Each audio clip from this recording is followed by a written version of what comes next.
mesmerizing wedding collection. Tejaswini by Chungat Jewelry. तुम्हारे लिए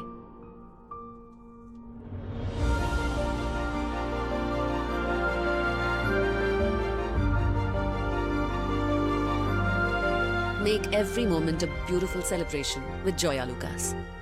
കേരളത്തിന്റെ വിഷൻ ക്യാപിറ്റലായ അങ്കമാലിക്ക് കേരളത്തിന്റെ vision expert hi-tech eye testing ഫെസിലിറ്റിയോടെ 100-ൽ-പരം ഇന്റർനാഷണൽ ബ്രാൻഡുകളുമായി ഇടിമണിക്കൽ എഡ്ജ് ഓപ്റ്റിക്കൽസ് ഇപ്പോൾ അങ്കമാലിയിൽ. Idimannickal edge opticals now at MC Road, Angamaly. കണ്ണു തുറക്കാം പുതിയ കാഴ്ചകളിലേക്ക്. വിവിധ ആവശ്യങ്ങൾ ഉന്നയിച്ച് വഴിയോര കച്ചവട തൊഴിലാളികൾ അങ്കമാലി നഗരസഭ ഓഫീസിന് മുമ്പിൽ കൂട്ടധർണ നടത്തി. കേരള സ്റ്റേറ്റ് വഴിയോര കച്ചവട തൊഴിലാളി ഫെഡറേഷൻ AITUC മണ്ഡലം കമ്മിറ്റിയുടെ നേതൃത്വത്തിലാണ് അങ്കമാലി മുനിസിപ്പൽ ഓഫീസിന് മുമ്പിൽ വഴിയോര കച്ചവട സംരക്ഷണ ദിനമായ ഫെബ്രുവരി 20-ന് കൂട്ടധർണ നടത്തിയത്. KSVKTF ജില്ലാ പ്രസിഡന്റ് അഡ്വക്കേറ്റ് അയൂബ് ഖാൻ ഉദ്ഘാടനം ചെയ്തു. പല തദ്ദേശ സ്വയംഭരണ സ്ഥാപനങ്ങളും ഇപ്പോഴത്തെ അങ്കമാലി നഗരസഭയിലെ പ്രധാനമന്ത്രിയെ പോലെ പെരുമാറുന്നവരുണ്ട് എന്നുള്ളതുകൊണ്ട് അവരുടെ ജീവനോപാധികൾ സംരക്ഷിക്കുന്നതിന് വേണ്ടിയിട്ടുള്ള ഒരു നിയമം ഈ രാജ്യത്തുണ്ടാകേണ്ടതുണ്ട് എന്ന് മനസ്സിലാക്കി.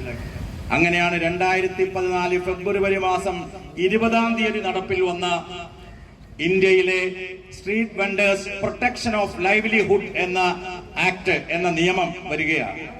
ജീവനോപാധികൾ സംരക്ഷിക്കപ്പെടണം, അവർ ക്രമീകരിക്കപ്പെടണം. ആദ്യത്തെ പോയിന്റ് ഞാൻ ഈ നഗരസഭയിലെ അധികാരികളോട് ഓർമ്മിപ്പിക്കുന്നത്, ഇവിടെ സർവേ നടത്തി 299 വഴിയോര കച്ചവടക്കാരെ ഇവർ തന്നെ കണ്ടുപിടിച്ചിട്ടുണ്ട് എന്ന് പറയുന്നു. ഞാൻ പറയുന്നതല്ല. കേരള ഹൈക്കോടതിയിൽ കൊടുത്തിട്ടുള്ള സത്യവാങ്മൂലത്തിൽ ഇവിടുത്തെ സെക്രട്ടറി പറയുന്നു 2017 സർവേ നടത്തി 299 വഴിയോര കച്ചവട സ്ഥാപനങ്ങൾ ആളുകൾ ഇവർ ഐഡന്റിഫൈ ചെയ്തിട്ടുണ്ട്. ഐഡന്റിഫൈ ചെയ്ത ആളുകൾക്ക് ഇവർ ഐഡന്റിറ്റി കാർഡുകൾ നൽകിയിട്ടുണ്ട്. മനസ്സിലാക്കിക്കോളൂ സെക്രട്ടറി, മനസ്സിലാക്കിക്കോളൂ അങ്കമാലിയിലെ പ്രധാനമന്ത്രി, ഈ വഴിയോര കച്ചവടക്കാരെ നിങ്ങൾക്ക് തോന്നുന്നത് പോലെ പിടിച്ചിറക്കാൻ കഴിയില്ല. നിയമം അത് അനുവദിക്കുന്നില്ല. Federation municipal president Praveen G അധ്യക്ഷനായിരുന്നു. അങ്കമാലിയുടെ ഒരു സവിശേഷ സാഹചര്യം എടുത്തു നോക്കിക്കഴിഞ്ഞാൽ നമുക്കറിയാം, അങ്കമാലി എന്ന് പറയുന്നത് വർഷങ്ങളായിട്ട് ട്രാഫിക് കൊണ്ട് വീർപ്പുമുട്ടുന്ന ഒരു നഗരമാണ്.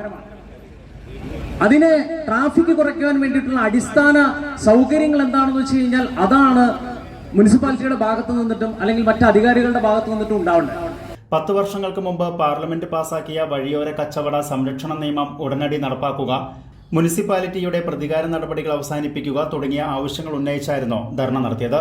CPI അങ്കമാലി മണ്ഡലം committee secretary M. Mukesh, assistant secretary MS. Chandrabose, KSVKTF മണ്ഡലം പ്രസിഡന്റ് PP. സണ്ണി, മണ്ഡലം സെക്രട്ടറി OG. കിഷോർ, AITUC ജില്ലാ കമ്മിറ്റി അംഗം ജോസഫ് ചെറിയത്ത്, CPI മണ്ഡലം സെക്രട്ടേറിയറ്റ് അംഗം MM. പരമേശ്വരൻ, മണ്ഡലം കമ്മിറ്റി അംഗങ്ങളായ രേഖ ശ്രീജേഷ്, റീന ഷോജി, AITUC മണ്ഡലം കമ്മിറ്റി അംഗം KK. വേണു തുടങ്ങിയവർ പങ്കെടുത്ത് സംസാരിച്ചു.